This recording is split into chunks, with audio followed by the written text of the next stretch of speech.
Dekat tangan aku ni adalah earphone yang paling power aku pernah jumpa. Kenapa aku cakap power? Sebab teknologi dia. Tengok ni. Ada screen weh. Design dia macam AirPod tapi lebih power weh. Dalam ni ada 2 earphone. So inilah earphone dia. Korang tengok. Memang cantik gila weh. Jom kita tengok apa je yang ada dekat screen ni. Korang tengok tu. Ada music, ada noise reduction, ada sound effect, ada key setting, lepas tu ada flashlight, ada AI voice, ada mode selection, find headphone, lepas tu ada GPS, find my phone, timer, cycle tracking, stopwatch, macam-macam lagi guys. Lepas tu ni play music, lepas tu ni ANC ataupun korang nak transparency mode. Lepas tu ada normal, popularity, rock, jazz, klasik, ballad.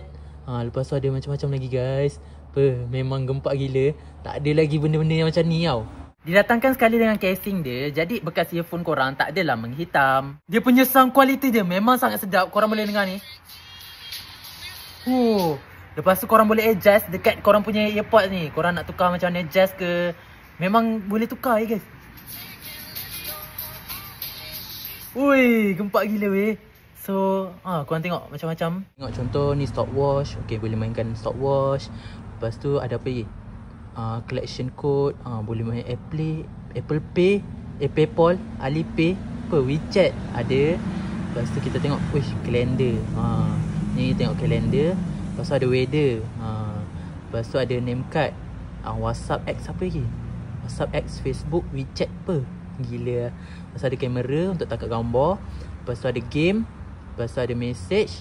Lepas tu ada counter. Ini ni untuk zikir kot. Untuk zikir. Ada telefon. Kalau boleh letak ranking earphone yang paling terbaik, ini aku akan letak nombor 1 tau. Nanti kalau korang nak beli, aku dah sediakan dekat bag.